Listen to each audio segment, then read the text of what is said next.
Time is running out. Tick-tock. The American middle class is shrinking every day. You know, the people that are hard-pressed, we have to help bring them up. These economic challenges call for strong leadership, but not everyone agrees. Some people are starting to go like, does this guy know what the fuck he's doing? Senator Nagel says Anthony Cumia is the Antichrist. Of course. Chairman Taft says Cumia will destroy us all. Nope. Chief Justice Roberts proclaims Cumia will wipe his ass with the Constitution. Enough already. Wise, benevolent, and even-tempered, Anthony Cumia has the solution to our nation's economic crisis. Just tax the shit out of everybody. Liberal-minded philanthropist Anthony Cumia will restore balance to our nation. It is like the old communist method of everybody gets a piece of the pie. Say no to discretionary income. Say yes to a mountain of costly social services. This fall, vote for Anthony Cumia. That's what I am. Tax and spend Democrat. You got it. Paid for by the United Negro College Fund in cooperation with the NAACP. Yay! Life in corporate America can be a grind. All they do is they remove the humor from everything.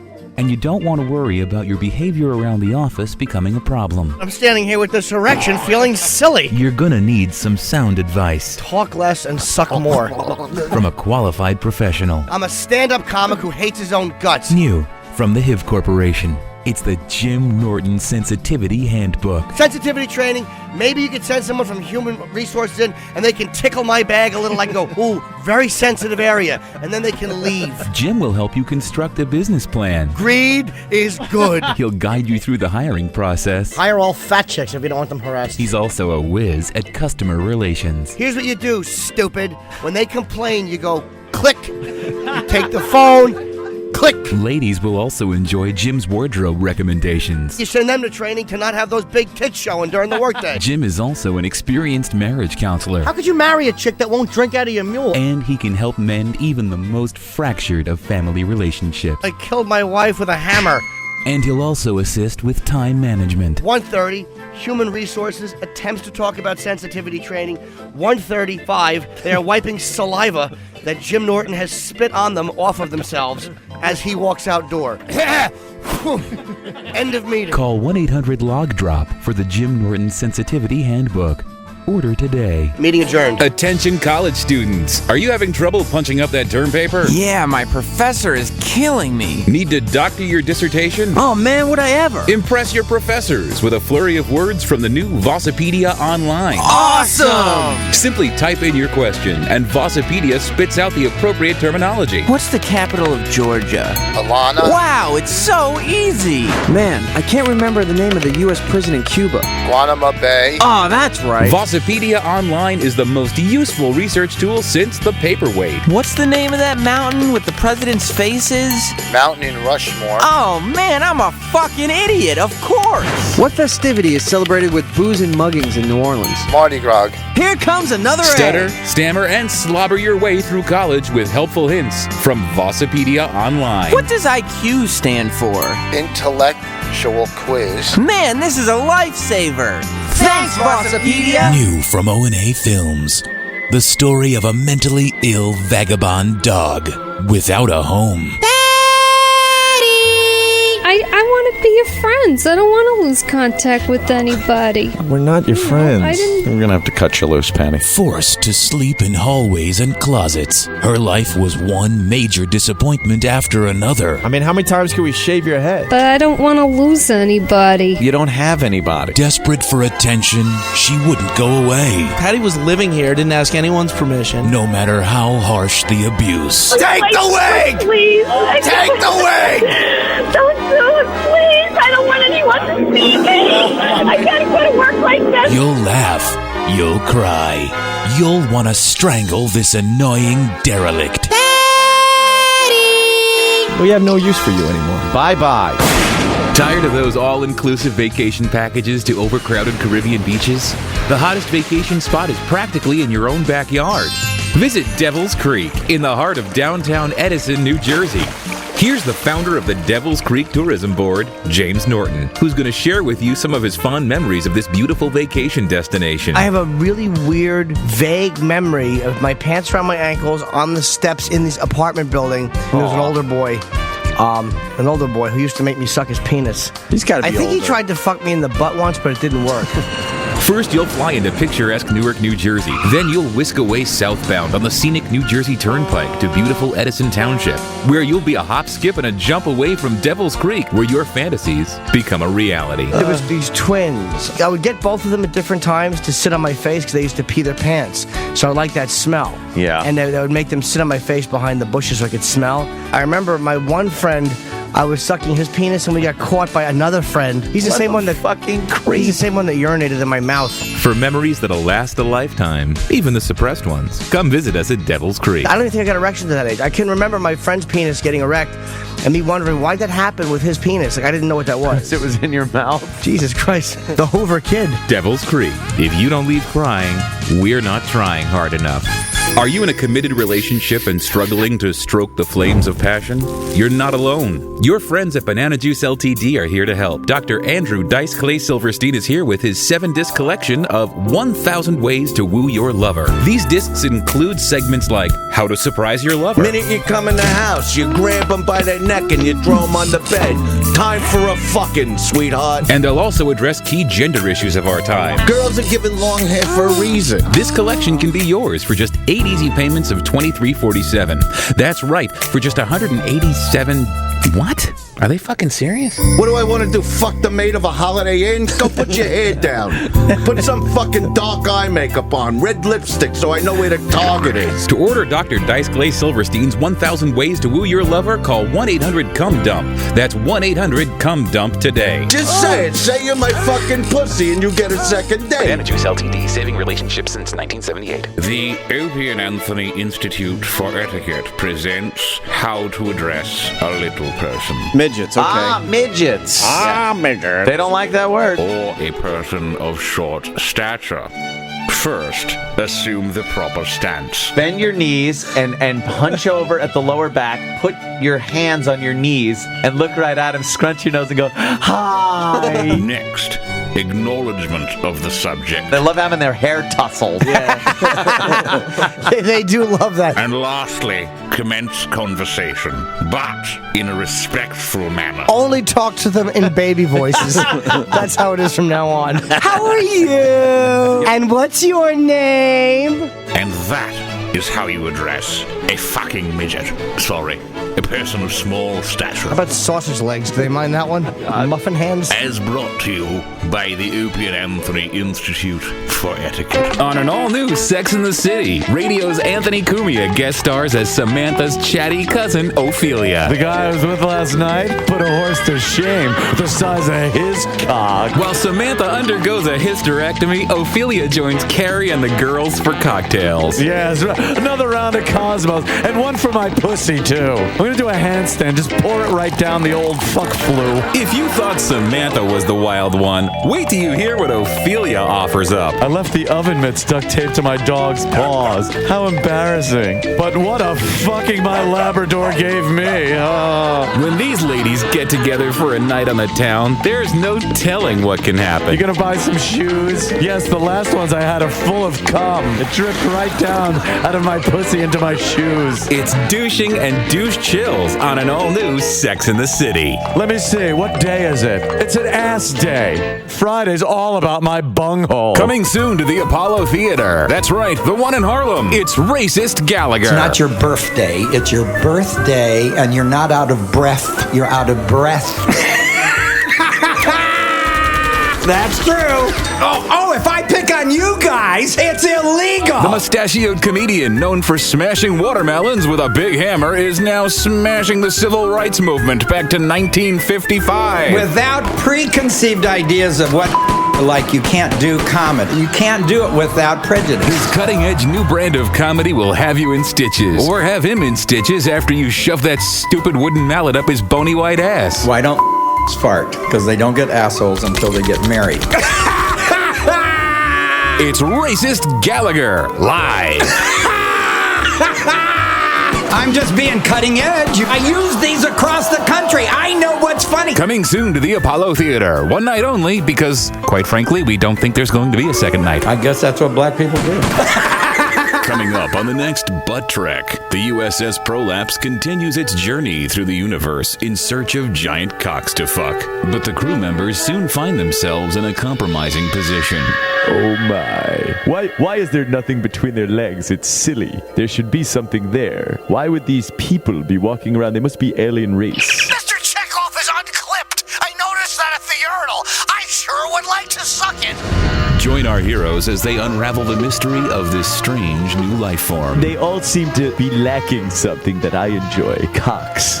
And struggle with the dangers of traveling through the universe. Don't tell me there's a gerbil stuck in my hidey.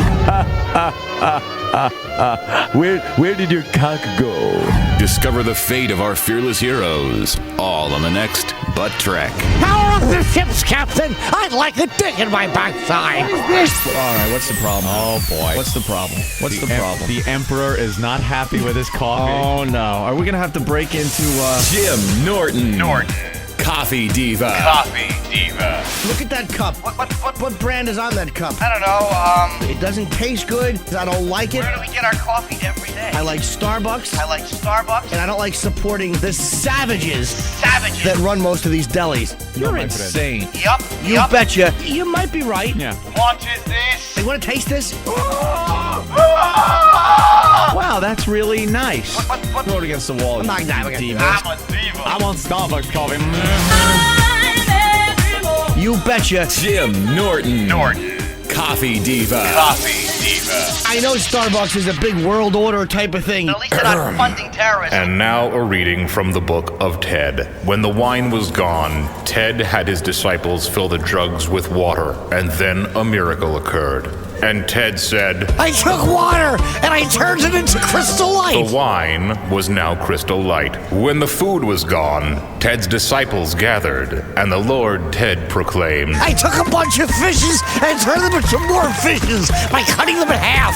I had 30 fishes, and I said I present E with 60 half fishes. It was the second miracle Ted had performed, and Ted then divided the fish among them. I'm working miracles. The king was not impressed, and ordered Ted to be arrested. Oh no, they misunderstood me. Ted shouted as he tried to explain himself. I had an erection. It was tenting out my robe beautifully. But the guards just ignored him, and Ted was taken away. The Lord Ted was to be crucified. Ow! My hands and feet are hurting. Ted shouted as the nails were driven into his flesh. As the crowd looked on, Ted looked to the people and announced, I haveth not. You goeth forth. whatever that means. This has been a reading from the book of Ted. Delsner Ruffino presents Bob Kelly's Titty Mountain Highway Tour. Head down the Titty Mountain Highway with Bob Kelly's Titty Mountain Highway Tour. Featuring the smash hit song Titty Mountain Highway from the platinum selling album Titty Mountain Highway.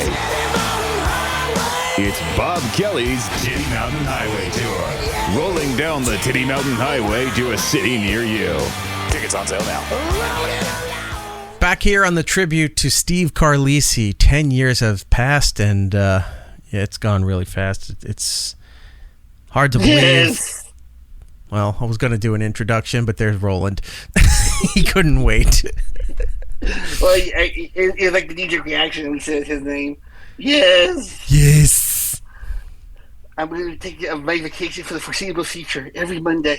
Yeah, we've been talking about Steve bits, Steve memories, just everything Steve right now, because that's what you do on a look back, a memorial 10 years later after the passing of Steve Carlesi. Everyone has their favorite bits. Everyone has their own unique moments with Steve. Roland, when did you officially start with us? Was it like 2006? You guys were in XM when you first moved there. When Eric Logan brought you over. Yeah, Eric, before he brought me over, I met with Eric and Steve. Right. Those were the first two people I met. It was back in 2006, right? Yeah, if that's what, yeah. Yeah, okay. Yeah. So you've been around this thing, where are we at, 2022 now? You've been around this thing for, what, 16 years? Jesus. Yeah.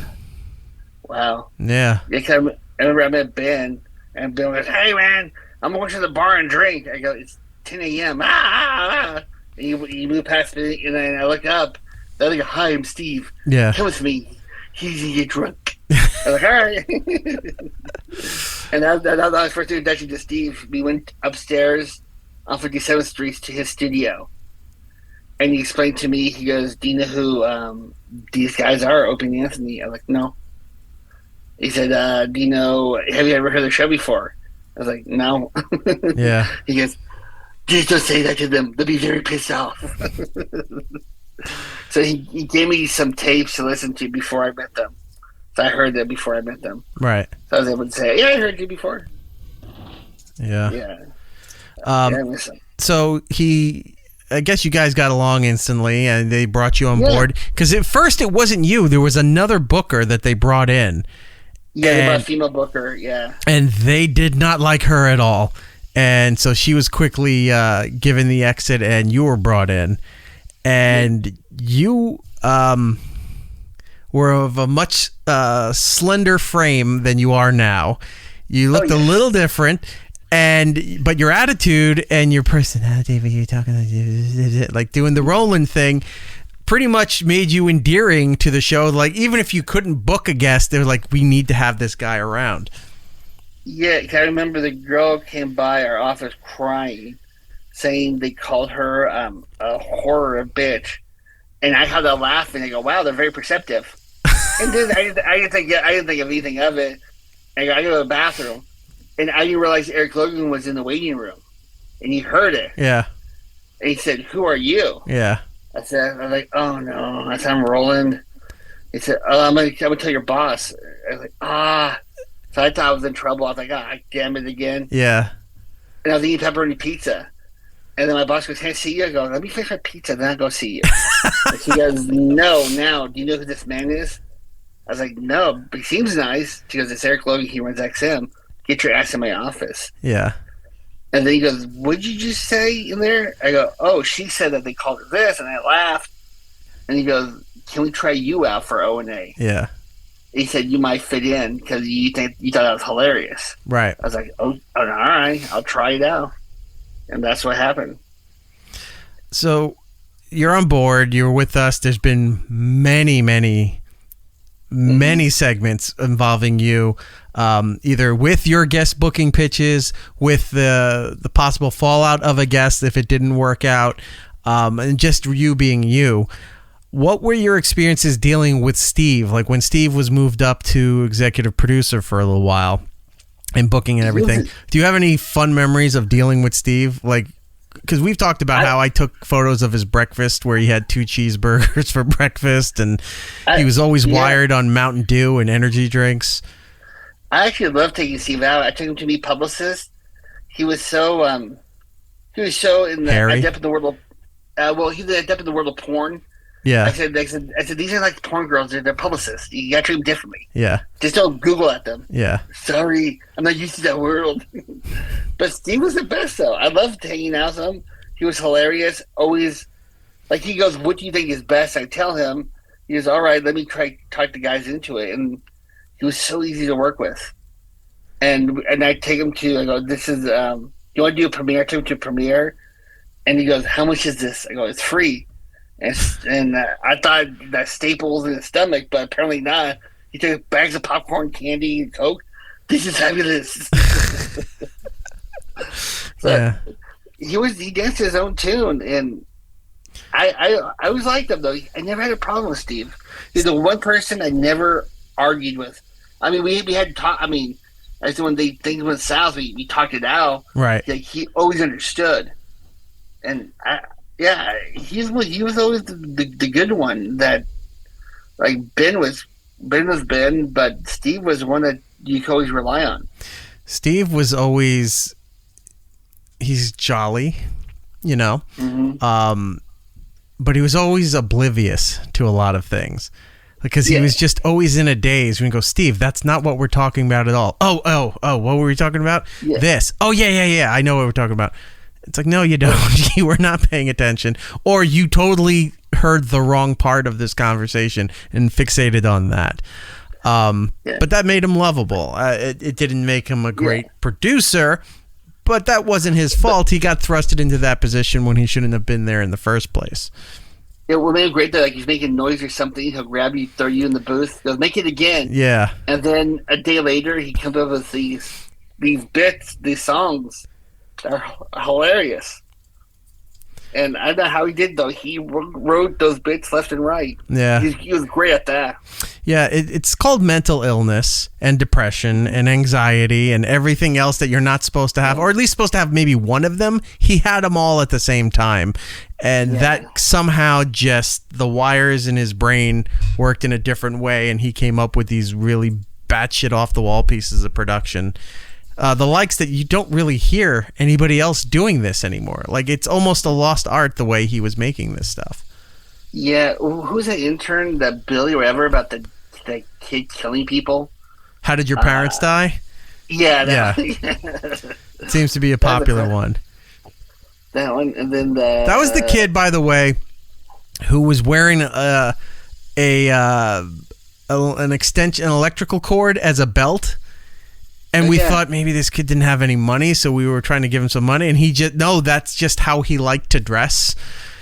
He could use the money, but he wasn't dressing like that for impoverished reasons. He was just one of those punk rock kind of kids that wanted to dress that way. So we're like, all right, fine. He's wearing an extension cord as a belt.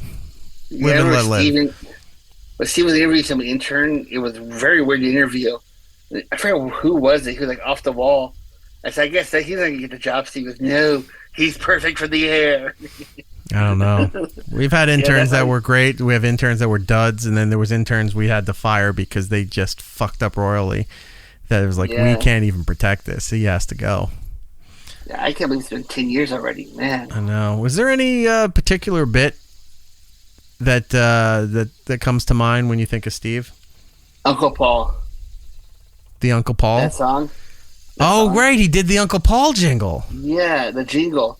All his jingles are always stuck in my head. Sometimes I hear a word and then the song kick in my head. I forgot all about that until you said it. Yeah. Who's the old guy over there? Uncle Paul. Uncle Paul. Yeah. Who's that old guy over there? Uncle Paul. Uncle Paul. With the creepy old guy stare. Uncle Paul. Now he's coming over here. Slowly limping down the hall. It's too late now, 'cause here comes Uncle Paul. Yeah, Steve was one of those guys where I do miss him. I mean, I remember MJ, his wife, loved the Rangers. He wanted to get it autographed. Yeah. And he said, how do I do that? So I showed him how to do it. And he was so enthralled with the process, he actually, after 1 month, got through the right people and got it done. He was so proud of himself. He goes, look what I did. Steve had initiative, once he could figure out the way to do it. He had that thing in him that he would keep going and try to follow all the way through to make sure it got done. A lot of the times it didn't go the way he thought, like when we talked about the Corey bit earlier where he booked Corey and it was not Corey and he was like, that's how you produce, and they're like, no, that's not Corey, you got hosed. Steve was good at getting hoodwinked a lot. Like he thought, I have it, so he wouldn't think it through. It's like, this is it, take it, run it in the air, because it was so important to get it on the air, not to actually take a moment, let's check it to make sure that it's really the right thing or the right clip or the right phone call, whatever it was, to bring in there, and then that would lead to accidental hilarity. It's like, Steve, that was completely wrong. Yeah, that's right. Yeah, and then he had, oh no. Oh yeah, that was another one. Yeah, because he got stuck again. Yeah, those noises. Yeah, when he's that audio you took when he was doing the voice check on the thing. All of that. Yeah. I was like, what? He did that in the which other one he did? Can't remember. Oh yeah, when I'll never forget that when he had his hat down really low. I was like, what's wrong? He goes, I was trying to shave my eyebrows perfectly, but I got carried away, and he shaved them off. Remember, he had no eyebrows. Oh yeah. Yeah, I was like, what happened? There you go.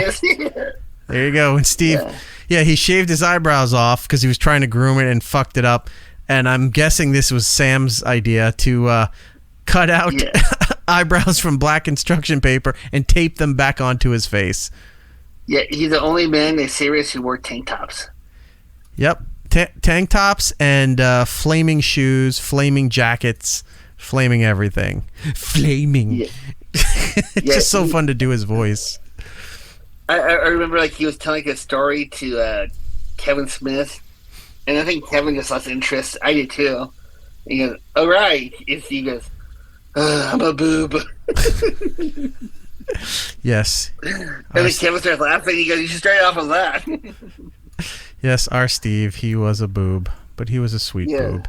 Yeah. Roland, thank you so much for taking some time to talk to us about Steve. Of course, yeah. I miss that guy. And Jesus, 10 years and 16 years. It's been a ride. All right, do you want to hear Steve's awful acting, Jimmy? Yes, I do. Oh, who doesn't? This is from Wild Bill Productions, Bill the Intern. We weren't even going to play this, but then we noticed Bill's a boob. Then we noticed that Steve's acting is horrific, and now it's just become part of Opie and Anthony folklore. The Opie and Anthony Show presents a Wild Bill production. Due to the massive critical acclaim and commercial success of The Fan and Sam Show, XM202 is proud to present a new Opie and Anthony spin-off, a program that will surely take the radio world by storm, announcing Steve C. and his best friend Bill. Starring Opie and Anthony's own Steve C. and his best friend forever, Bill the Intern, who is sensible, articulate, and certainly not crazy. Hello? Anyone home? Hello? Hiya, Steve. Swell condo. What are you doing in my house? Why are you pissed off? What's your fucking problem? What's my problem? You're in my fucking house. All right, listen. This is so good. Oh, sing-song jizzbag. It gets better every time you hear it. What's my problem? What's my problem? You're in my fucking house. By the way, Bill's acting is very believable as the psycho. Bill's kind of good as the psychopath. Yeah, definitely. He's stealing the scene. He can't quite get the words. He's spitting. He's fucking. He's like a drunk lunatic, which is what he is. Let's go back. Not really a stretch. Anyone home? Hello? Hiya, Steve. Swell condo. What are you doing in my house? Why are you pissed off? What's your fucking problem? What's my problem? You're in my fucking house. The door was open. I thought your wife was gonna cook us a nice organic dinner. Honey, is there a problem? No, nothing's wrong. Just stay in the living room. I'll handle it. Bill, get the fuck out now. I can't leave. Why not? My parents just died, and you're my legal guardian. That's terrible. I'm sorry. How'd your parents die? In their sleep? Bill again!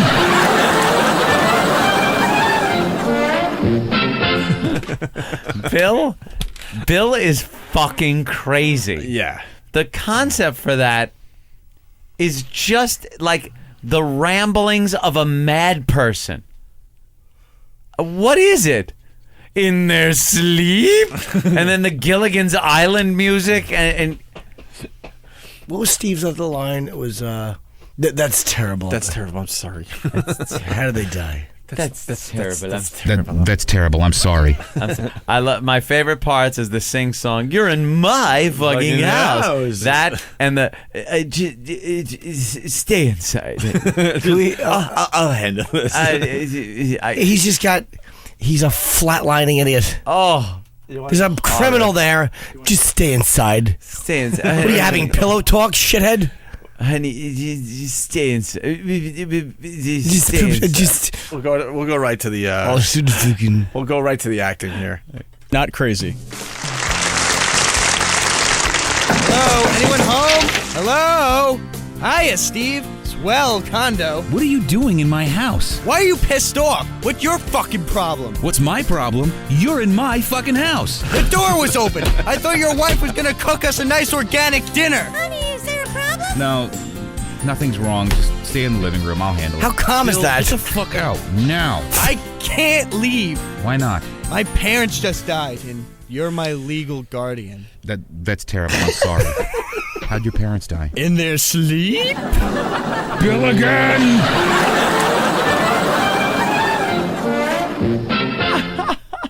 It's so good. I could listen to that all day.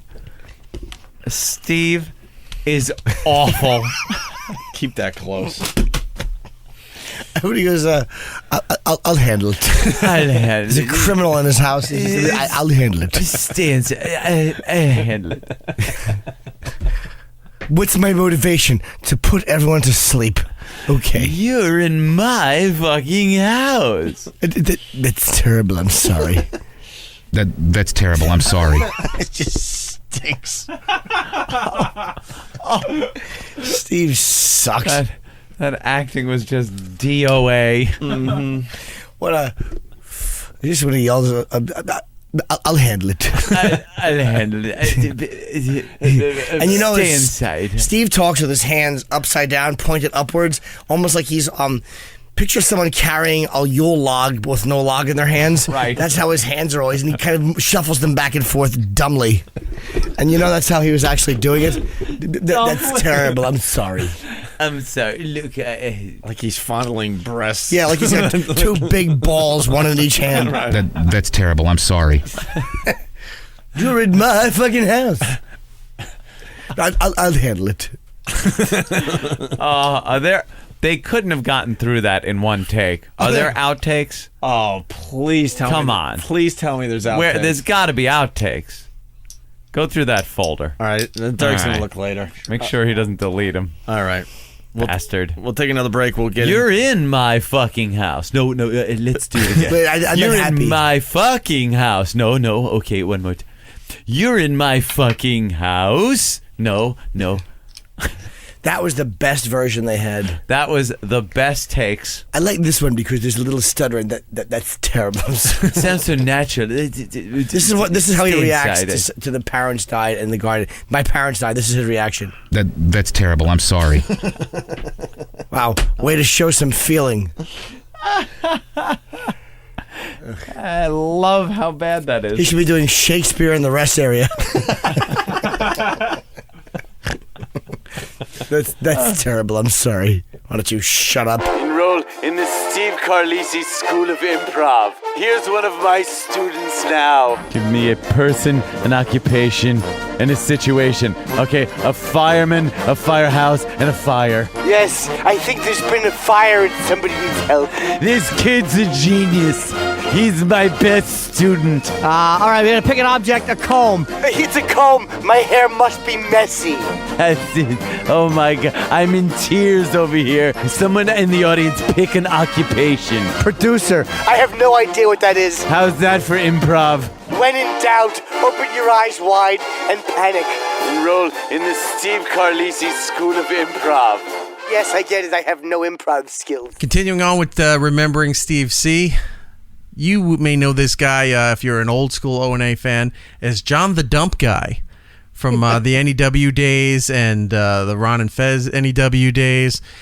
And John has went to work for well, you ran into each other again when it was back at CBS when the Free FM stuff was going on.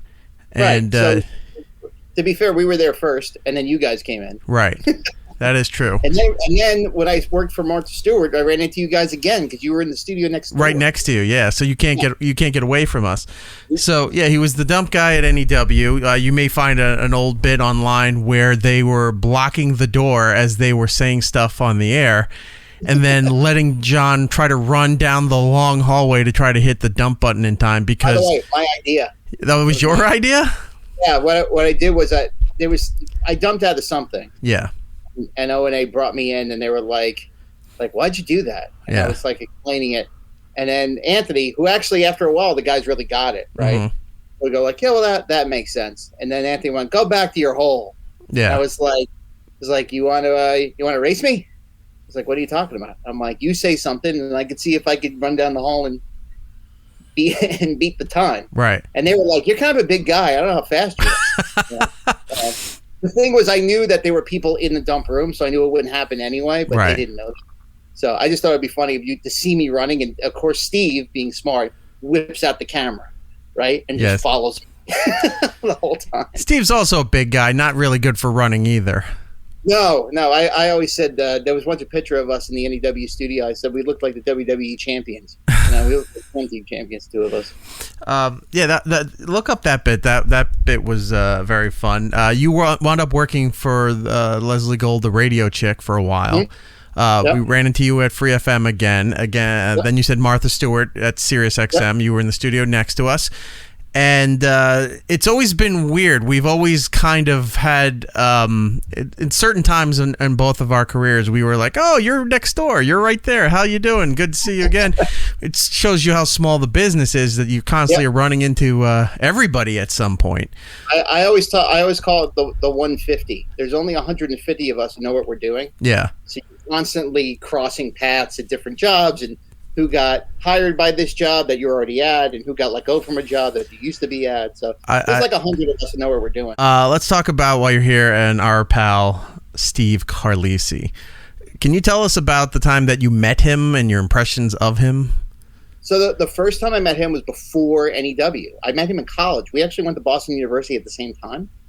And the first time I met him, he had to remind me of this because I totally forgot this happened. He had the radio show before me my freshman year. This is like 30 years ago, and I didn't know. It's going to be impossible to find out. No, but I didn't know he had a college radio show. Yeah, and it was so it was the early 90s, so everything was hair metal. He played hair metal all the time, right? You can imagine that, right? 90s, late 90s, 2000s, 2010s. No, early 90s. No, but he just, that's all he did. All his bumper music and everything was all the same genre. Yeah. So he was doing the show before me and a friend of mine, and they were friends.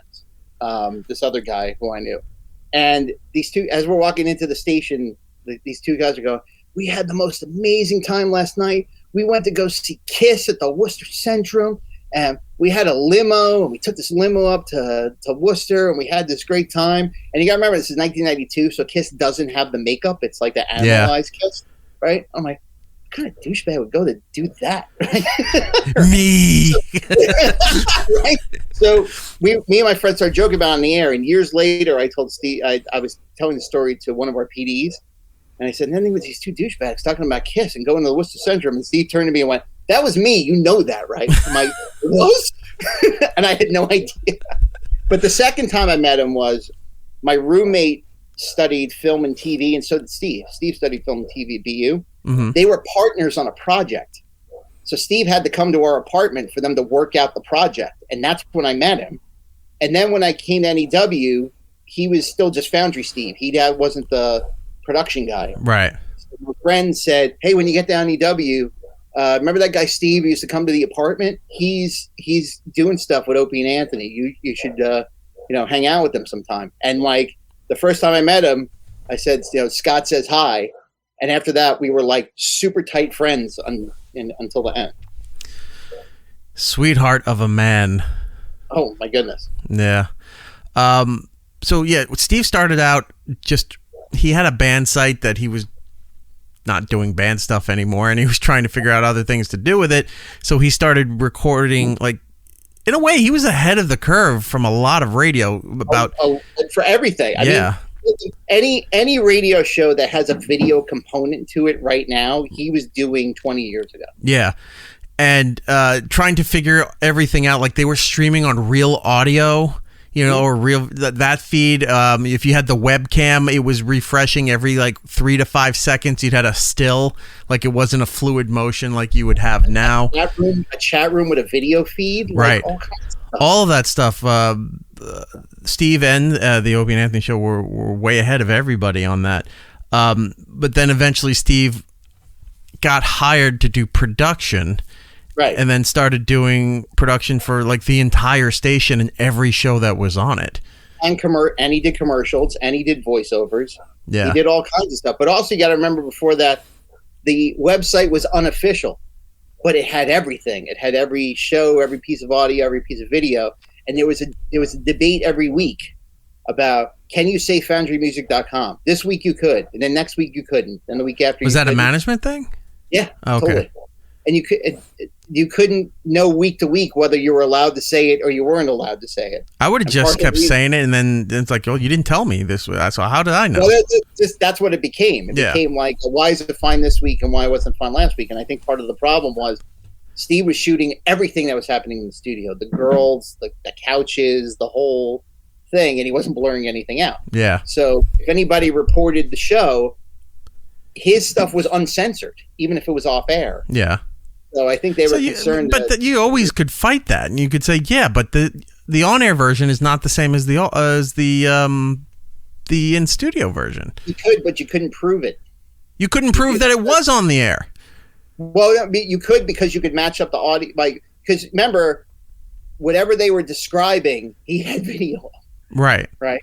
So if Ant said, like, oh, here they come, they're coming through the door now, like he had the video of them coming through the door now. But you have the dump sheets. You have there's the on-air broadcast record. There's the DAT recordings in the studio. There's plenty of management. Just was always afraid. It's always like, it's easier to say no and not do anything than actually take a chance or try to be creative. Still to this day. One thing I never got to keep, I always wanted to keep it, was, did we ever tell you about the sign? Anthony used to talk about it, that there was a sign over the dump button that said, when in doubt, dump it out. No, I didn't know that. It was a laminated sign. It was yellow and black, like the NEW colors, that said, when in doubt, dump it out. And Anthony used to say on the air, it's like, that's the wrong rule. The rule is supposed to be, when in doubt, don't dump it out. You would go, because there's doubt. Yeah. All the time. I never got a chance to take that sign, but it hung over the dump button for like 2 years. Well, tell us some stories about that you remember dealing with Steve, or being around something that involved Steve. The best thing about Steve was doing those O&A bits that he and I used to write together. I mean, my thing was, I always had, like, I would run into a studio with like a 1-sentence idea and then run back to the dump button, because that's all I had time for. Yeah. Right. So I would and part of the reason why I was writing these bits was I'm the only person listening to the entire show for all. And knows 4 hours. everything. Yeah. Knows what the drops are. I was pulling drops because I'm listening to the whole show. I have notebooks. I should show this to you sometime. Notebooks and notebooks and notebooks in my attic of just Opie and Anthony time signatures and drops. I have like thousands of them. Well, that goes great, because I have airtight bins in the archive room over there. That is just all the dots and everything from that time. So, like, if you have a show from like 1999 to 2000, I have a date and I can tell you the 15 drops we pulled out of that show. So it's like you're the key master, I'm the gatekeeper, and then together we're gonna form Zool. Yeah, we're like the Paley Center for O&A. Like, yeah, you have the tapes and I have the transcripts, right? For stuff nobody wants anymore. It's like, why do we even still have this? The hosts don't even want it anymore. So why are we holding on to it? I say, one day I'm going to have like a real office, and I'm just going to have a display of black and white notebooks. It's all the notes. Right? I'm gonna have a bonfire, dump all those DAT tapes into just like a fire pit, and just watch all the toxic smoke just shoot into the sky. Well, listen. The fact that you have DATs will be part of the museum. Forget about playing them. They'll just be like, is that a what? You know? Yeah, I think I have like 3 years out of because it went 98 to 2002. So I think I'm up to 2001. That's already digitized. But then it's like I have so much other shit going on in my life. I don't have time to sit there and do this all the time. Like, that's a full-time job for somebody else that we're not going to use it. So why bother? So what I was saying before about the bits was I would have all these drops, and then looking at the drops and listening to the drops, I'd be like, oh, this would be probably a good idea for a bit, right? And I would just run into Steve's studio and I would go, talking Jim Norton doll, and then run back to the dumb button. Hey kids, just in time for Christmas, it's the Jim Norton talking doll. Die! You know him from the Opie and Anthony show, and you've probably seen him receiving yellow discipline in cheap motels. Shut up, stupid! Now you can bring him home. Just squeeze his mule and let the sparks fly. Don't try to make a poignant statement, you ass! Made entirely of recycled rubbers and stuffed with nails and broken glass, the talking Jim Norton doll is fun for everyone in the family, even Mom. Just keep filleting your husband until he pays the bill. Oh, that Jim. What will he say next? You talk like Foghorn Leghorn. Shut up. It's an educational toy, too. Who better to learn about the birds and the bees than from Uncle Jim? It's not rape if they blink twice for yes. Comes complete with martini glass, shaker, and vial of urine. Some assembly required. Shut your yap. New from Stinko. It's the Jim Norton talking doll. You stink. Available where Megan's Law doesn't apply. The No Request Show. Anthony's getting married. Yeah. That was all right. That was an idea that we had. The No Request Show was, there was a bit one day where Norton was just rattling off bands that he hated. That's all. It was 20 minutes of, why do you hate this band? I hate you two because of this. I hate this because of that. I was like, we should do a request show where he doesn't play anything. Yeah. Coming soon to the Opie and Anthony Network, it's the Jim Norton No Request Show. That's me, Jim Norton, folks. Play some Grateful Dead, man. Jerry Garcia sat on a stool. He was awful. Dude, can you play some Lenny Kravitz? Come on, stop. Walks around with his dumb shades, and he's a hipster, and he stinks. You request it, chances are he hates it. Other bands are boring. Nirvana. Shut it, you dope. Led Zeppelin. Garbage. You too! I hate bandwagon bands like you two that are going to sit there and preach politics. It's all Ozzy all the time. He's one of the best live performers on earth. He's dyslexic. It doesn't matter. He's a maniac on stage. That's the beauty of him. Remember, if Ozzy didn't sing it... One word answer. Awful. Awful. You stink. Horrible. My boyfriend's gonna kill us both unless you play Limp Bizkit. So what? Let him do it. Oh, brother. Weekday mornings from 3 to 3:15. Fine. I don't care. But that was the beauty of it, was I could take like 10 I could write down 10 of those drops. Yeah. Give him the list. Just say, here's the premise, and then come back an hour later And Steve, and it's done. It's done. Steve was an enigma. He was just a creation of being a mental disaster, being overtired all the time, and being extremely creative all wrapped together. So if he was sleep deprived and there's stuff thrown on, he's like, I got to come up with something, whatever. All of a sudden, like I remember during the early XM days when they told us specifically we were building production to start everything, and they said, this is not FM radio, so you're not following the swish, bang, squash, all that kind of stuff right there. And it's like, you come up with stuff out of the box, and that's what we want. So when you've been doing radio for so long, it's kind of hard to deconstruct it in a way where you have to build it in a way that you don't know how to build it, right? Mm-hmm. And also, like, the way the O&A thing was, what was that phrase that Andy used to use, waxing horrific? Yeah. Right? Everything had to be not waxing horrific. Right. Right? It could lead to there and then go completely off. Right. Yeah. Right, exactly. Or it could be making fun of that, but it couldn't be that. And that took a second level of creativity to not sound like Z100 or not sound like And whatever. when Steve couldn't figure out how to get there, somebody got hit by a bus. Someone got hit with a shovel. Right. It was just something horrific happens in the middle of a piece of production. That was the Ramon thing, right? Ramon things were just a way to... Ramon was just a weird talking piece. That would just because he'd be 5, 6 in the morning and he's tired, he doesn't know, and he's just babbling stuff and then figures out something there. But there'd be other times where he didn't know how to finish a piece of production. Like, all right, we're gonna hear, but what's the swerve? What's the turn on this thing? And then it's a girl getting hit by a shovel and screaming, and then just goes Opie and Anthony. And like, what? That's not an ending. Oh, that's an ending. It's going in. There'd be times where he'd have the door kind of not fully closed, kind of cracked open a little bit for some reason. It's all air conditioned, so I don't know why he needed to do that. But at XM, the production studio door was right near the door to leave the facility. So if you're going out to the hall, to the bathroom or something, you'd always go past Steve's area. And at any point, any one of the staff would have heard Steve making some weird noise or something screaming, or there's a pig noise. Like, nothing made sense. Like, what is Steve making back there? And then eventually you'd bring it back in and you'd hear it and you're like, okay, now I see what he's doing. Or sometimes I go, wait a minute, this sounds nothing like what I heard coming out of that studio. What happened to the other stuff? Oh, it didn't work. I scrapped it or whatever. And then all of a sudden he would take the stuff that didn't work and just slap the channel name or the show name on it, and it's like, none of this made any sense. And then it says XM202, like right there. I'm like, okay, that's what we're doing. They want out of the box. That's pretty out of the box. We once did a thing with Anthony. Anthony did a whole rant about how his marriage was falling apart and how nobody should ever get married because marriage sucks. Right. Ruined his life. You're getting married. No. Here's Anthony from the Opie and Anthony Show to help you plan the perfect wedding.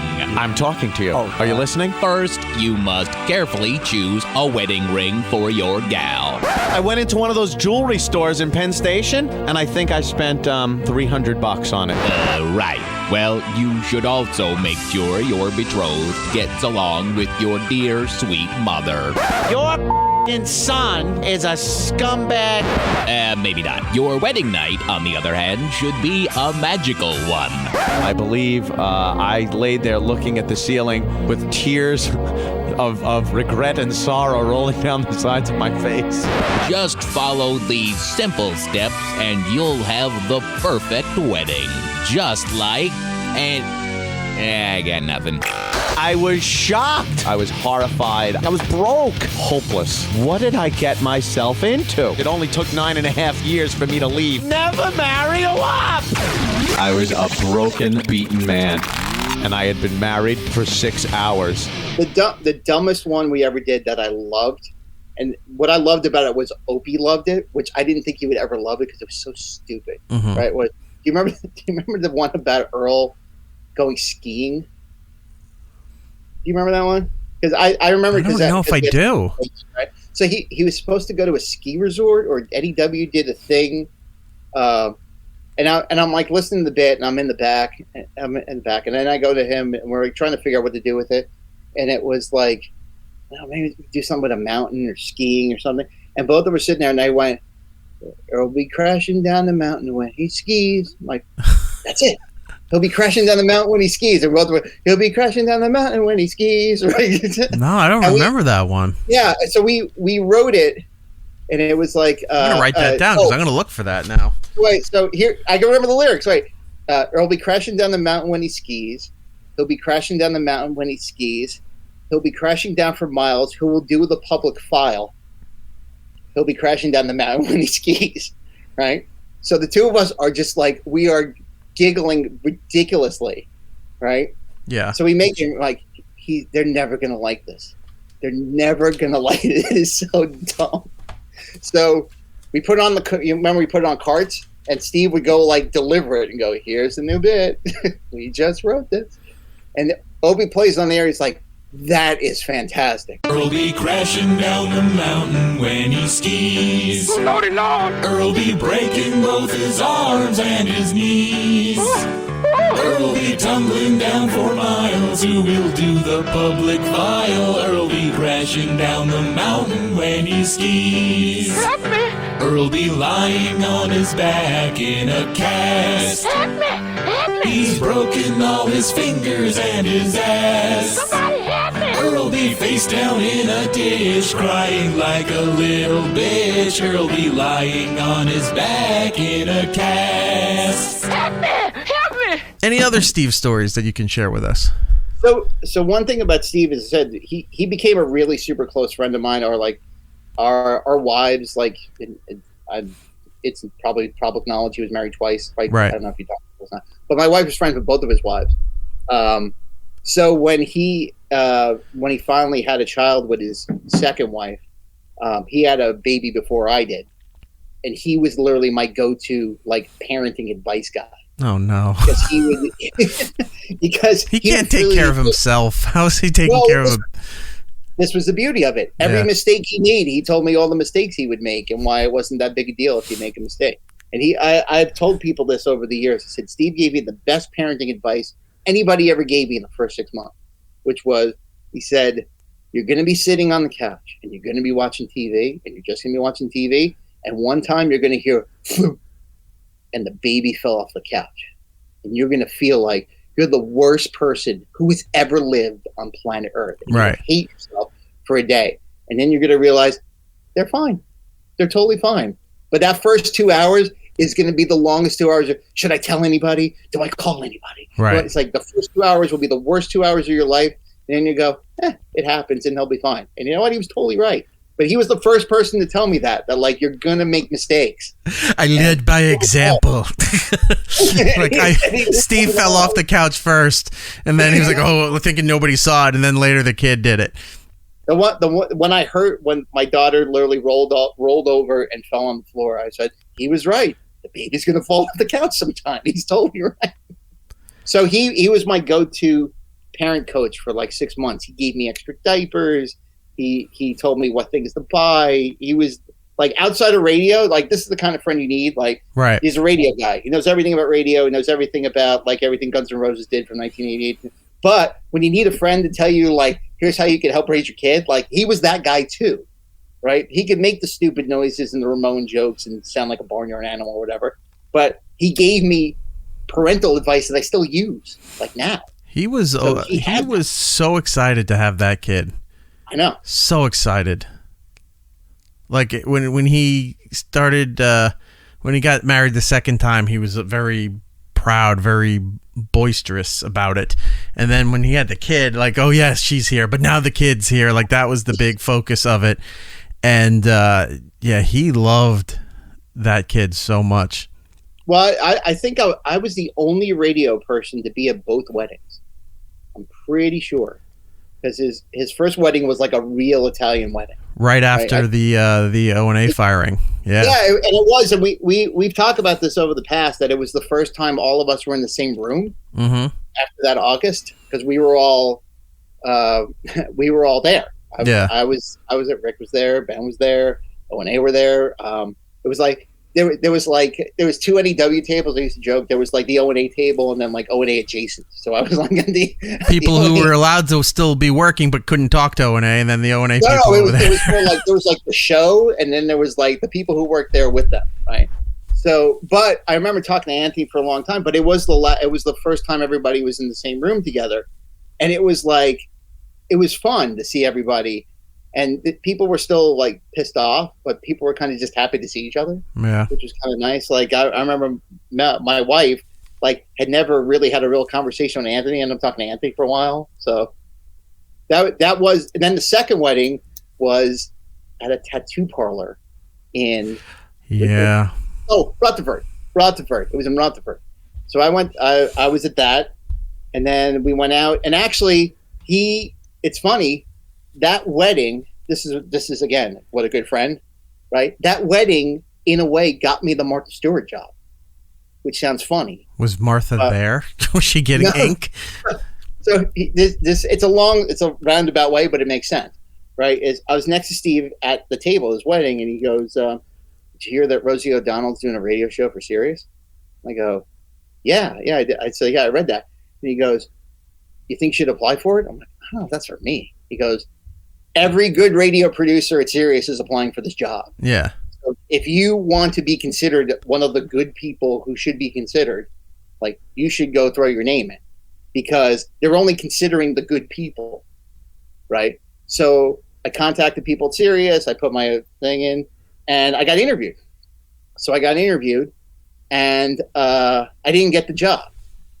And then a month later, I got an email from the PD of Martha that said, "I know you came in for the Rosie job, and I know you didn't get it, but everybody here is recommending you for another job. I have another job here at the Martha channel, and everybody said you did a really good job in the Rosie interview, so I want to interview for that." And that's how I got the job.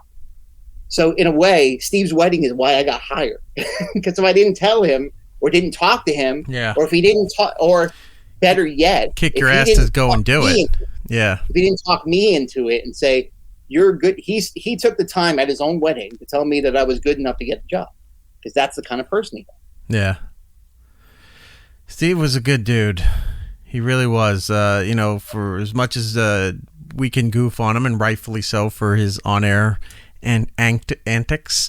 I'm not getting the word wrong. I'm in radio.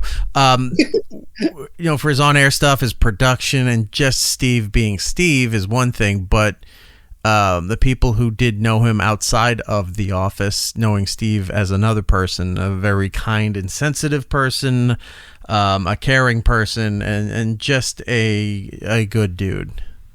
And to be fair, right, you could tell me this more than anybody, I think, is he didn't necessarily become the executive producer of the Opie and Anthony show because it was like this lifelong ambition. He was like doing production. He did not want it. Like, "You seem to be a really good guy for this job," and he got it. Yeah, right. It wasn't like he fought for it or he pushed people out of the way for it. They kind of just said, "You be good at this," and he went, "Okay," and and he did it because he loved the show and he loved working with all you guys. Yeah, there not everybody, but he liked working with some of them. Yeah, but there may have been the thing is, there may have been times he was in over his head. Yeah. right? And he kind of knew it, but he was like, "But I like working here, so I'm willing to like put up the fight for it." You know? Yeah.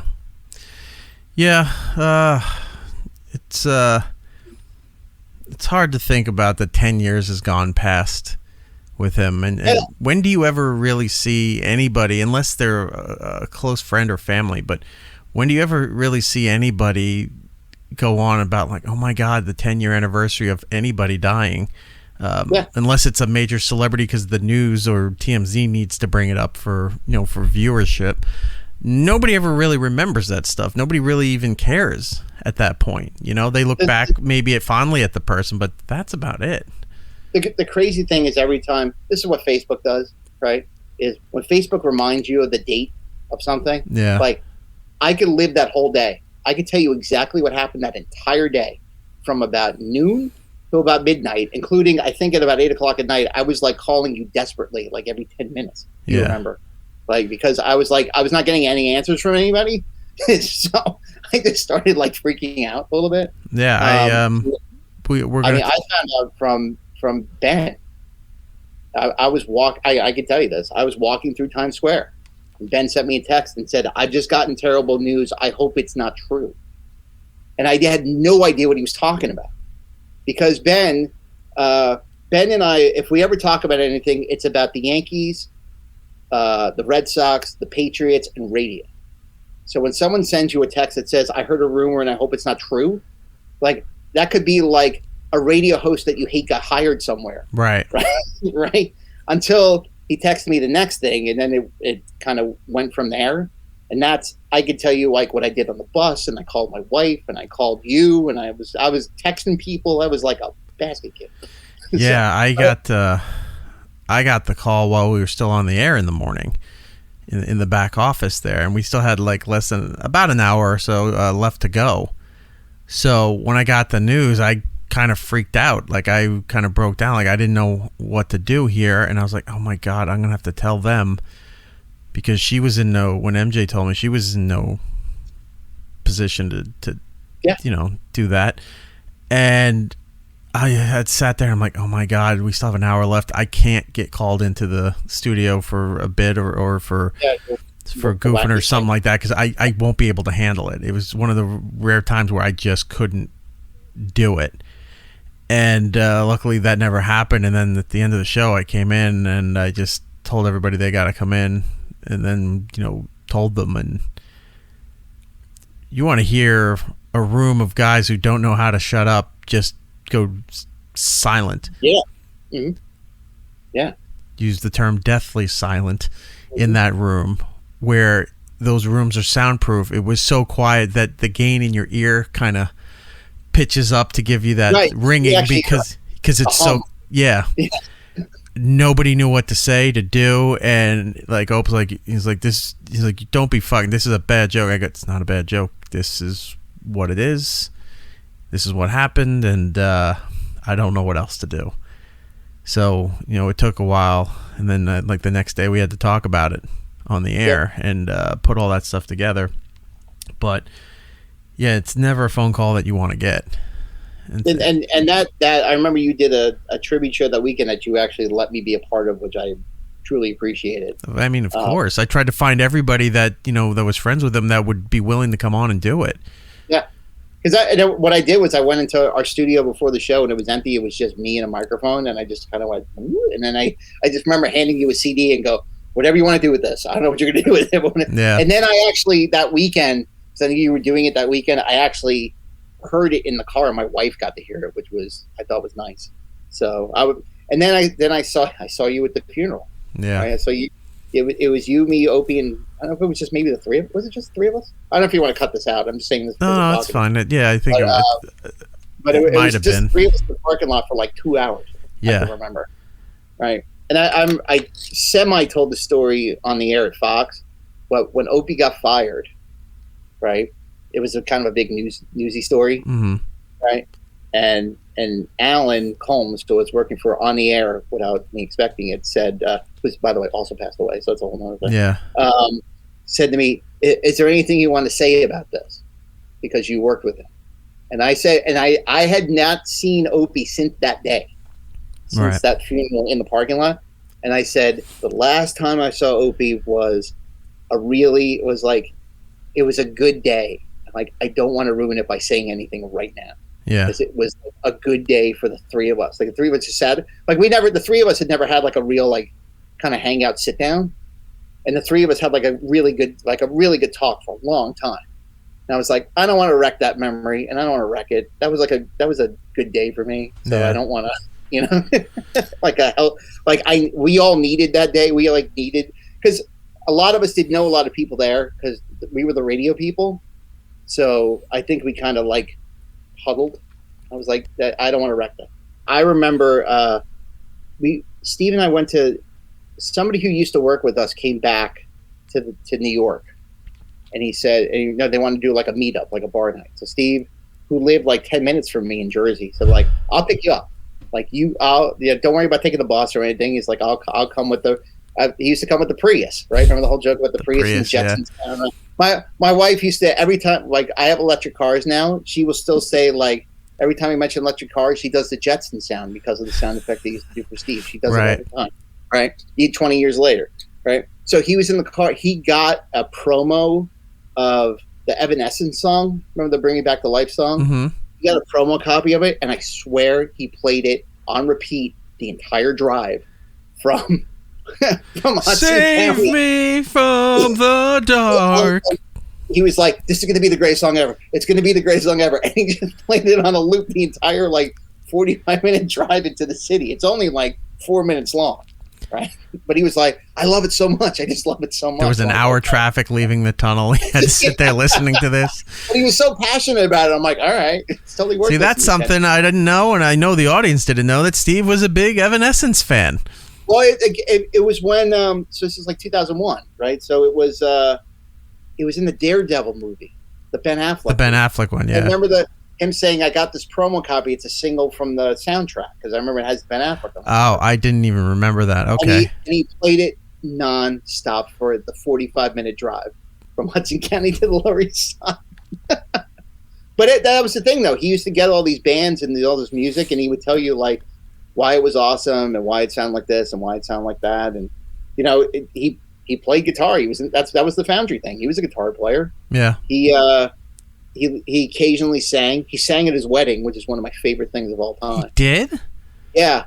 He full tuxedo sang Black Sabbath at his wedding with the wedding band. Wow. It was no joke. Not a joke. And there's no video of that or audio anywhere? No camera phones. It was 2001. Yeah, but you had wedding videographers. No, if it's two things. If it's on his wedding video, it's his first wedding. Gotcha. All right. I mean, let's be fair, right? All right. It's not like now. If a groom at a wedding now jumped up in front of the band, 45 people would jump out of their pockets. Yeah, that's true. Snapchat, Instagram, this is 2001. The only guy who had a website who would post it was him. Being in that that position of power, you control everything. John, thank you so much for coming on here and to talk a little bit about Steve and reminisce. And as just we can point out, the reason I think this happened in the first place was on the 10th anniversary, I posted the photo. I think that's why you reached out to me, right? There's a photo in my wedding album. It's in my wedding album. It's not only is it in my wedding album, it's a full page of my wedding album. It's me. I just wanted to focus on Steve, but Ben is in that photo too. But Steve is in the middle. But it's all blurred, so you can't tell. Well, no, it's just like this. But I meant because he moves around a lot. But yes. Oh. Well, this is the thing. Maybe I'll take a picture of it and send it to you just so you can see it. Okay. Right. Ben is actually moving. He's moving like this. Of course he is. But yeah. The picture is Steve is in the middle like this, and he has us both like that. And I had a cigar bar at my wedding.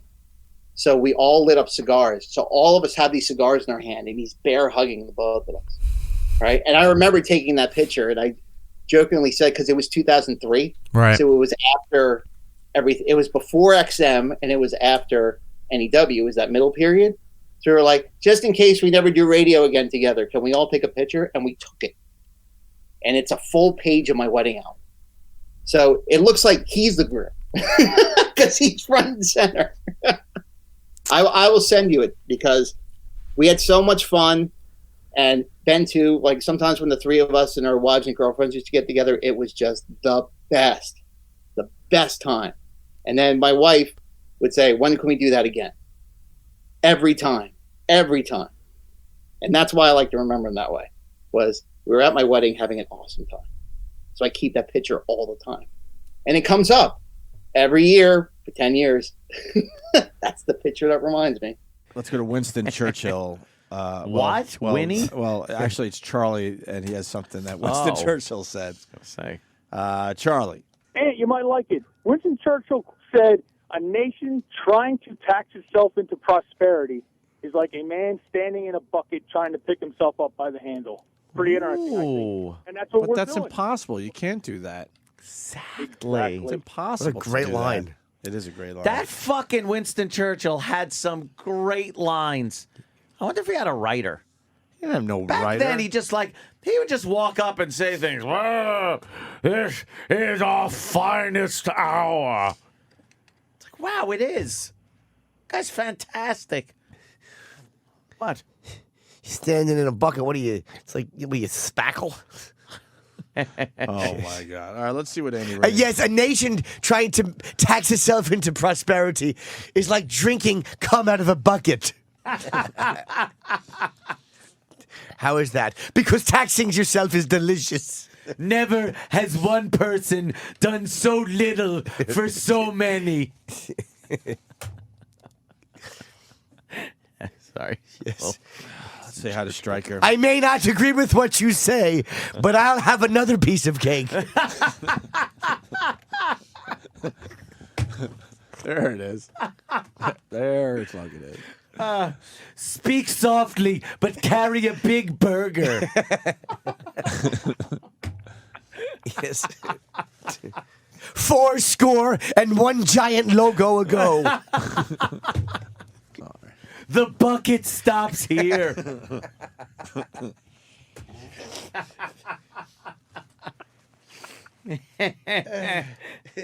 Stryker! There is nothing to fear but hard work.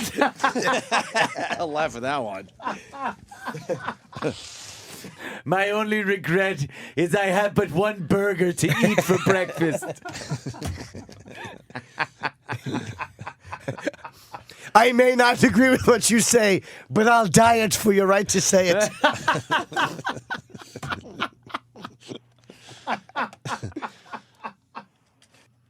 Ask not what your producer can do for you, because it's nothing. Wow, you just came up on that, I think.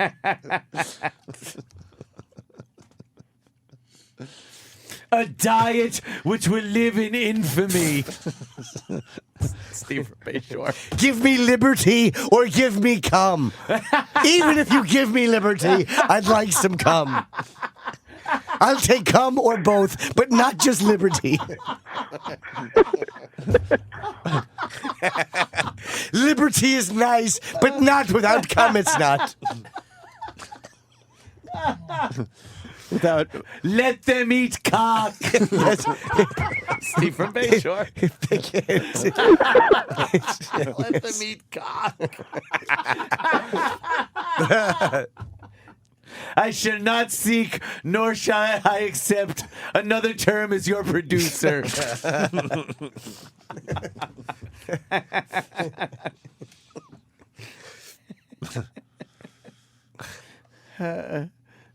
Steve. Let's go to Steve on the line. A lot of Steve's checking in. Steve from the moon. One small step for man. I'm tired.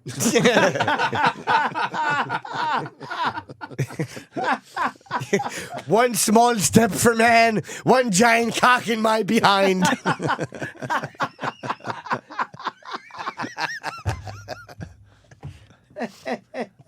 Let's say hi to Steve. Steve. 4-7 cocks ago. We got Todd. Todd, what's up? The bukkake starts in 5 minutes. Let's say hi to Dennis. Dennis. Mr. Gorbachev, tear down this closet wall. Mr. Gorbachev, give me your balls. Steve C. Give me liberty or give me Mondays off. That's great. That's a good quote, but I can't think of anything for it. Which one? A house divided against itself cannot stand. A stomach divided against itself will not stay small.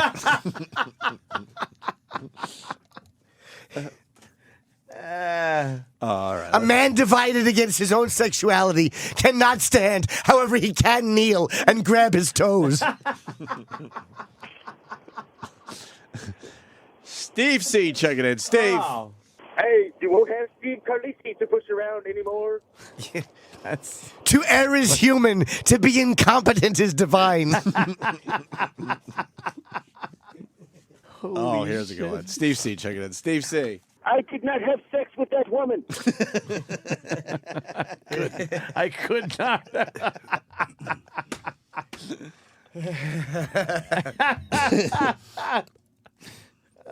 Shit. Can't find enough good quotes. I'm not going to hire American boys to do what Asian boys should be doing. We might have to expand the bit with Steve C. on line 1. Steve C. Down goes French fries. Down goes French fries. No, how about down goes me? Down goes me. Let's go to Steve C. Steve C. I will suck a cock in space before this decade is out. It's a cod. Let's go to One small step for a man, one deep footprint. With that, let's say hi to Steve C. Steve C. Today, I consider myself the laziest man on the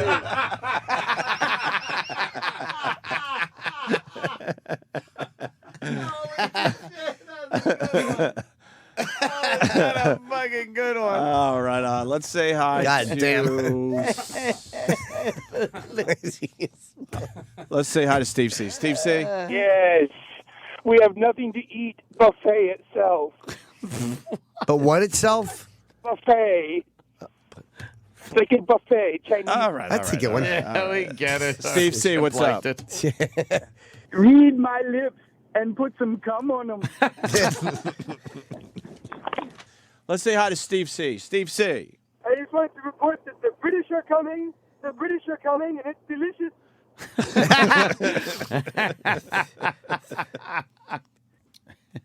Let's say hi to Steve C. Steve C. Yes.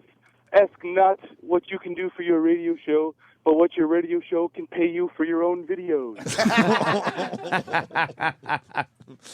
I shall return on Tuesday. Let's say hi to Steve C. Steve C. Today is a day that will live on in sodomy.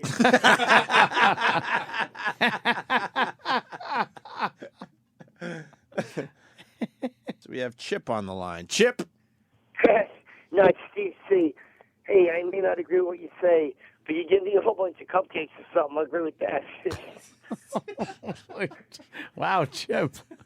How did you do that? I think they hung up on me.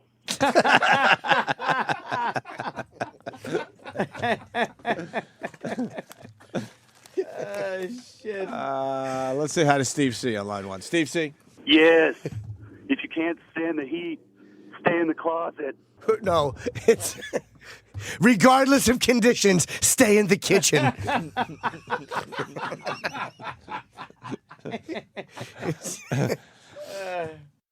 One if by land, two if bisexual.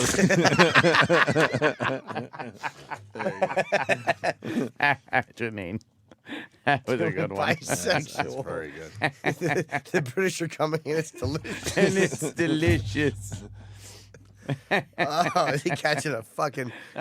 Oh, gets pummeled. He's catching some fucking right hooks today. Let's say hi to Steve C. Steve C. I'm ready for my cum shot, Mr. DeVille.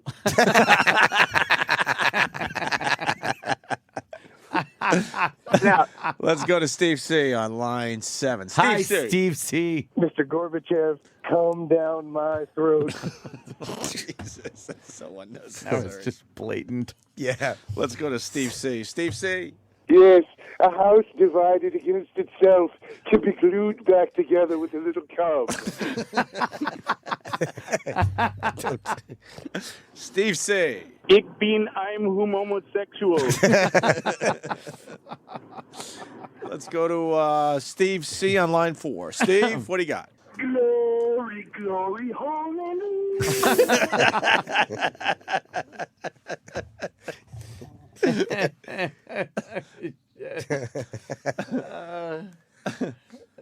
just fucking wrong.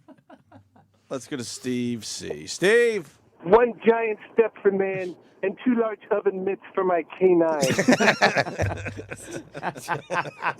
Oven mitts. Back here remembering Steve Carlesi, the 10th anniversary of his passing, and I don't think there's any way we could have ended this show without talking to Steve's. I don't know how to describe it. It's been so long. Do we say widow? Do we say... Yes, I'm still his widow. Okay. Yep.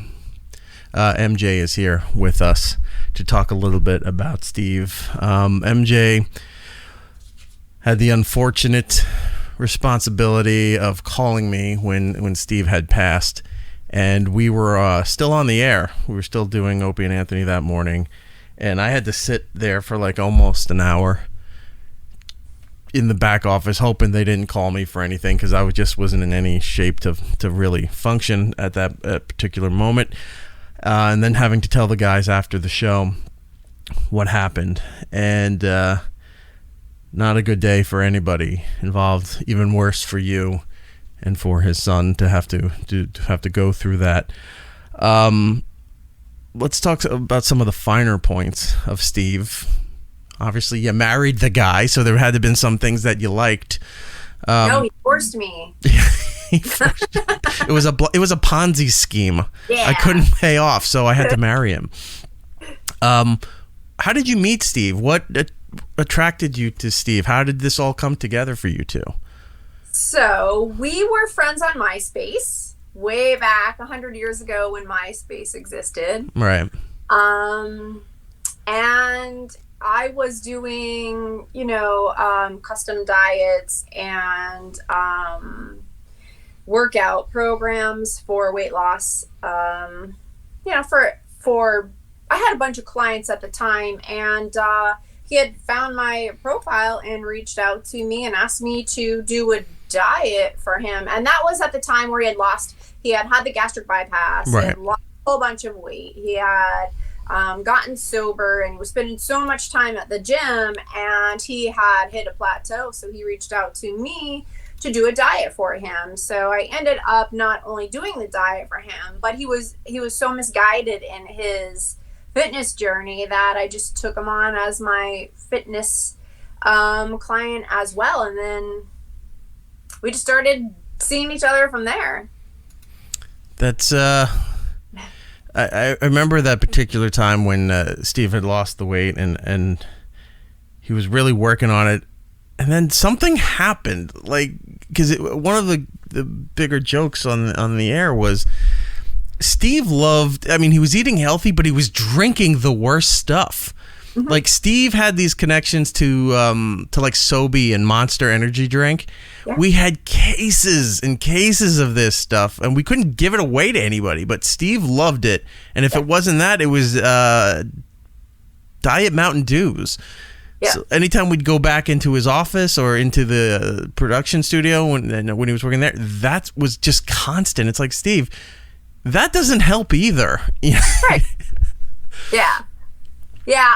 So, when you look at Steve from an addict's perspective, once he got sober and became a little bit more fit, mm-hmm, the gym became his addiction. And then as he segued into that gym life, I would assume that's probably around the time you guys started getting sponsorship from Monster and Yeah. all that. And then the sugar became his addiction. So it was, you know, most addicts, they hop from addiction to addiction. And that's, yeah. I mean, I remember, you know, obviously as a professional bodybuilder and the vice president in a natural bodybuilding organization, my primary, like the way I live is all natural bodybuilding and health and fitness.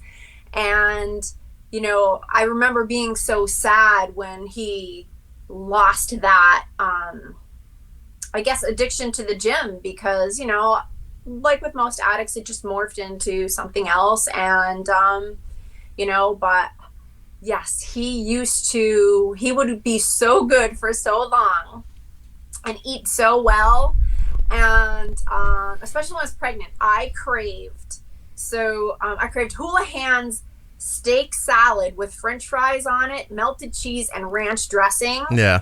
And he was like, oh, French fries, ranch dressing, and melted cheese sounds great. So he'd just get a side of all carbs. You know, Of course, it sounds great. Everybody wants to eat that. Yes. And then I had this later on in my pregnancy, I had this crazy addiction of white pizza, like boardwalk style pizza, where it's just all white and has all the, so, oh, well, you know, my wife's ordering a pizza. I'll get a pizza for myself. No. Yeah, he would get this hoagie or this sub. In Pennsylvania, we call it a hoagie. Yeah. He would get this sub where it had breaded chicken fingers, mozzarella sticks, onion rings, French fries, Parmesan dressing.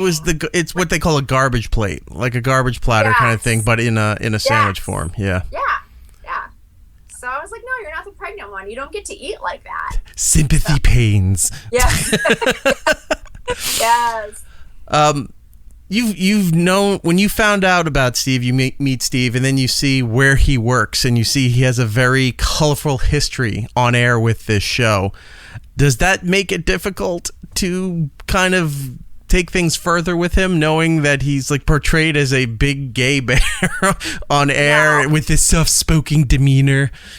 No, not at all. No, because I knew the real Steve. I didn't know the on-air Steve. I mean, I knew who on-air Steve was, and I knew the character that he was transitioned into on-air, but I also knew the real person, so it wasn't difficult at all. Well, the audience, we've been playing production pieces, we've been playing best of clips, we've had other testimonials from everybody that's worked with him. You said it. Tell us about the real Steve then. Tell us about the Steve that you knew.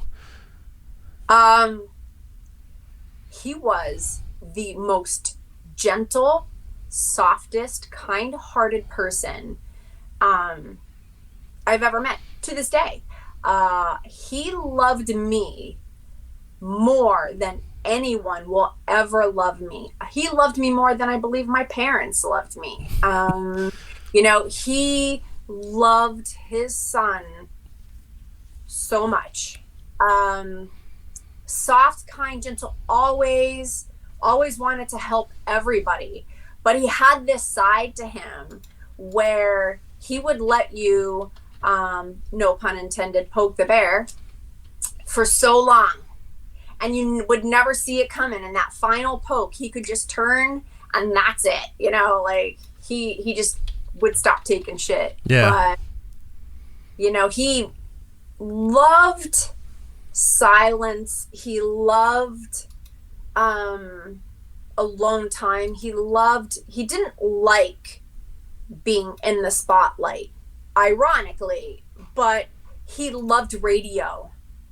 So, and he loved Opie and Anthony, and he loved you guys all. So that was a price he was willing to pay to be able to do what it is that he wanted, you know? And then after that ended, he was just, you know, you could just see the sadness, you know, and you could see that all of that light and happiness and everything, you know, he loved to get up in the morning. And, you know, weekends, he would sleep till 2:00 in the afternoon.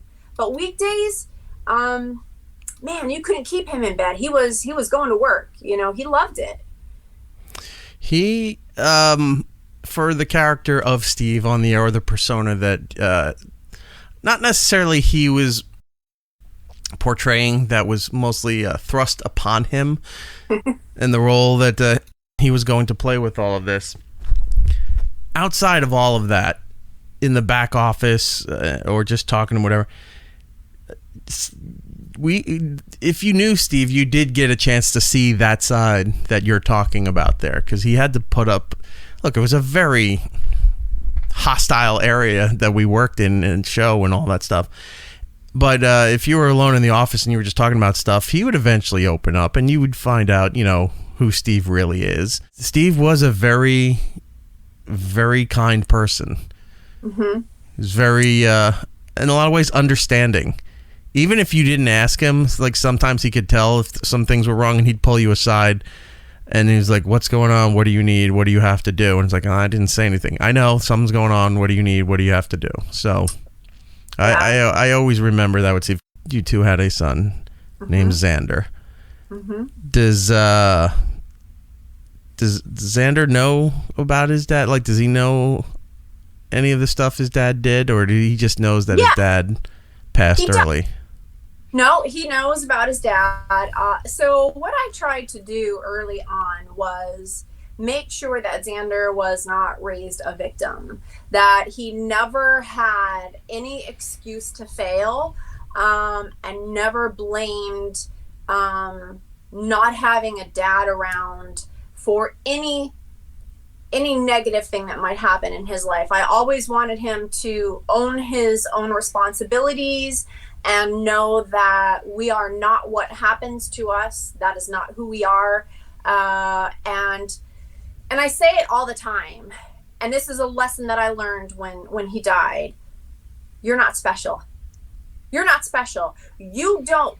Why do you get to live a life where you don't have to lose a parent or a spouse, or you don't have to get a divorce or lose a sibling, right? We all have to experience this. Nobody in this world is so privileged that we get out of it and never have to experience that. So I didn't ever want him to use that at school or use that with his friends. So I made sure that from the day after Steve died, that was normal.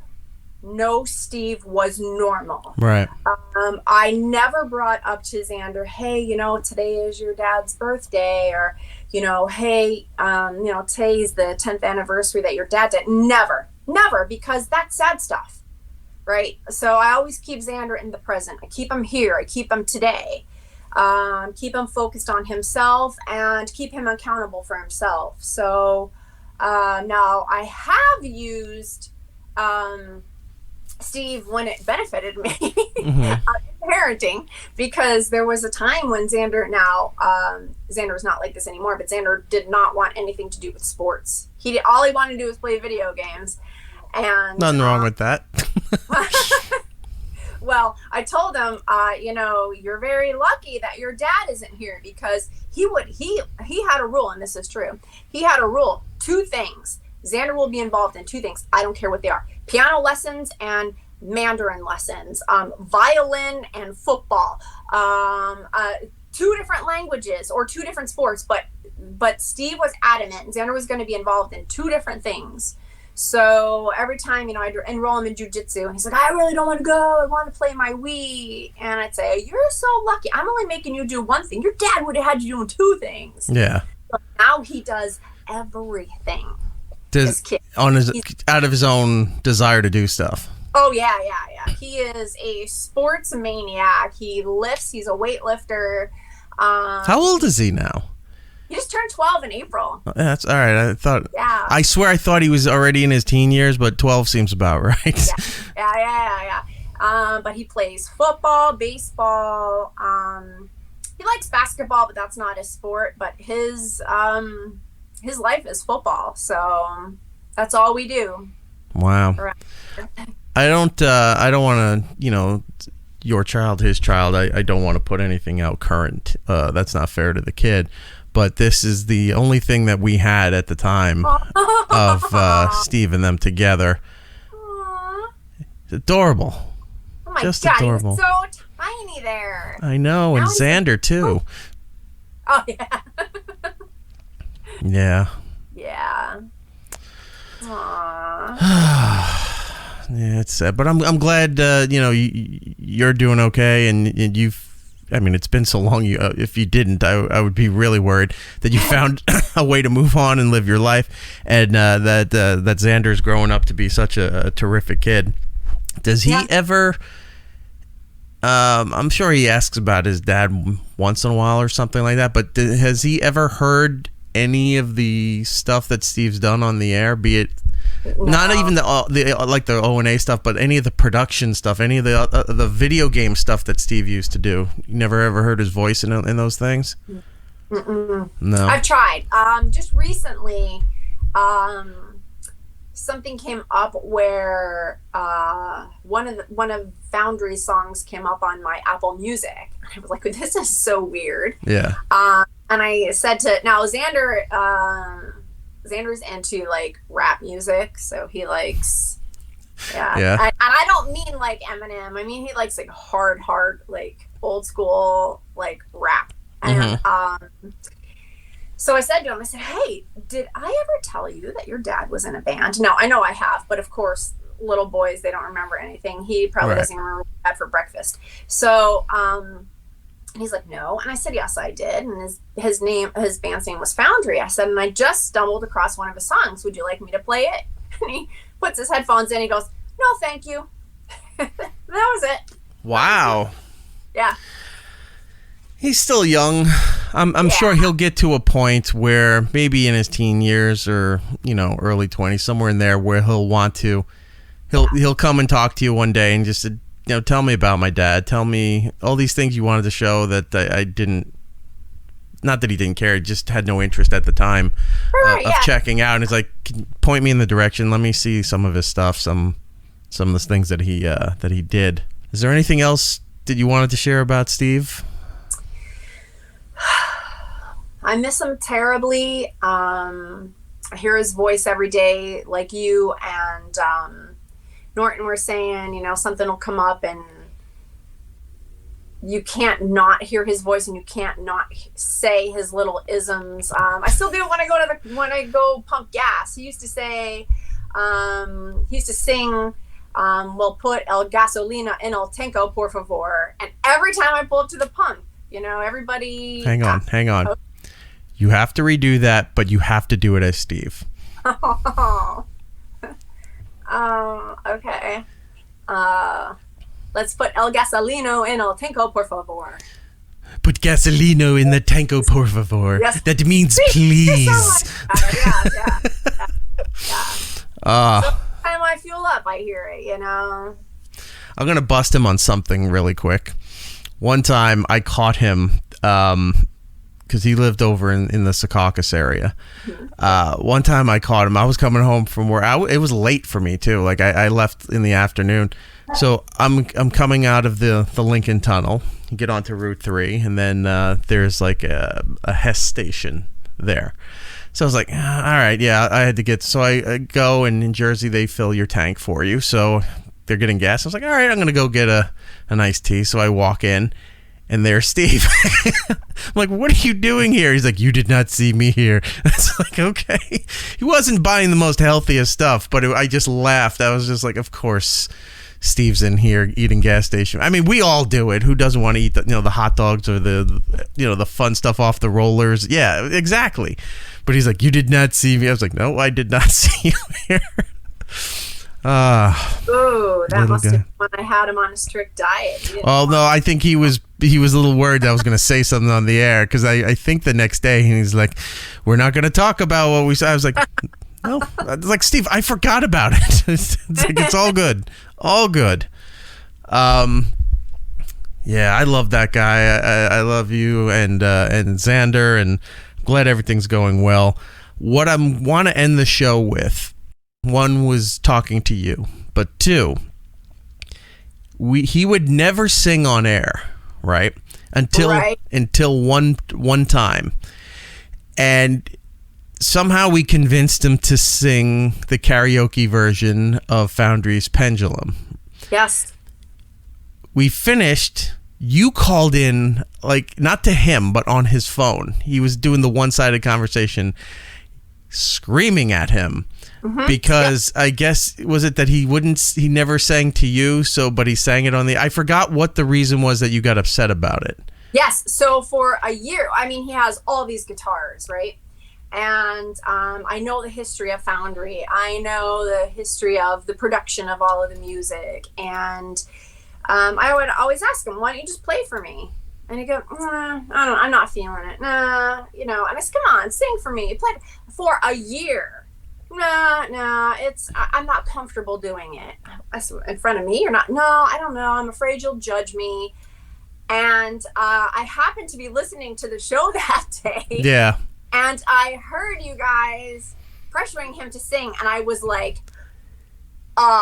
what? You're not comfortable at home and you're about to belt out a tune in front of a whole bunch of guys who are about to... An entire nation listening to us, yeah.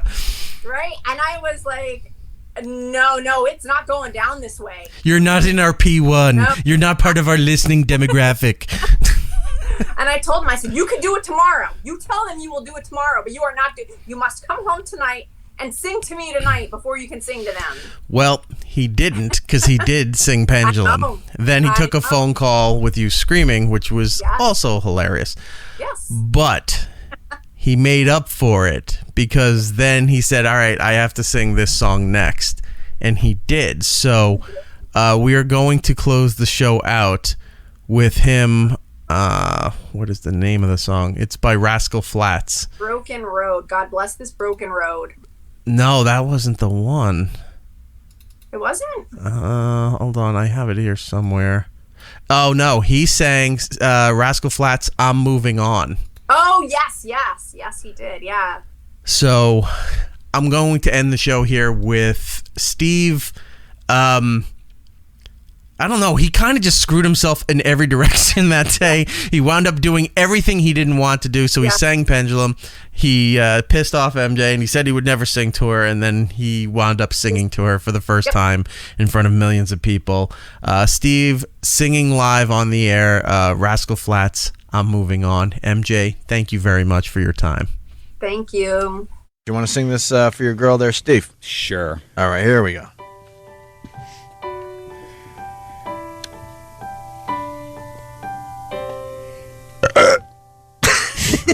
Sets the mood. Wait, no, it's... No. Yeah. It's 3 times a lady. Fruity tempo. I've dealt with my ghosts and I've faced all my demons. Have you? Finally content with a past I regret. Do ya? I found you find strength in your moments of weakness. Once I'm at peace with myself.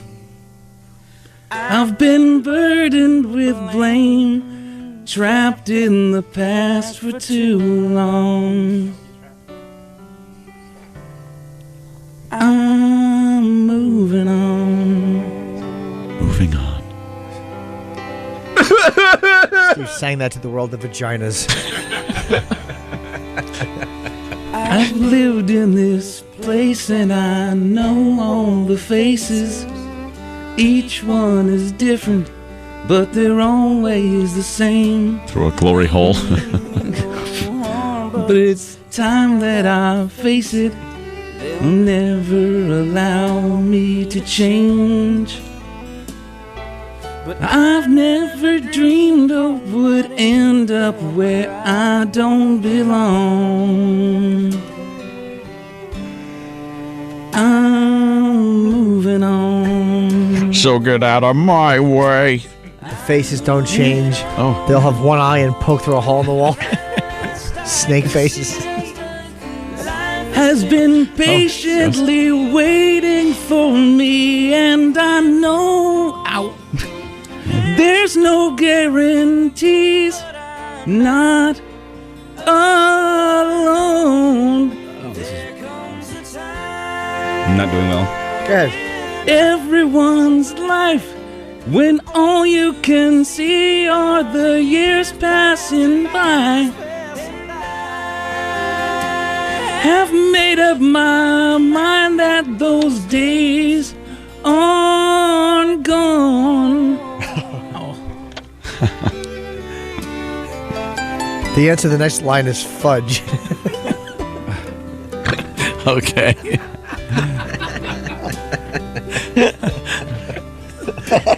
I sold what I could and I packed what I couldn't. Stopped to fill up on the way out of town. I should, but lived like I shouldn't. Maybe forgiveness.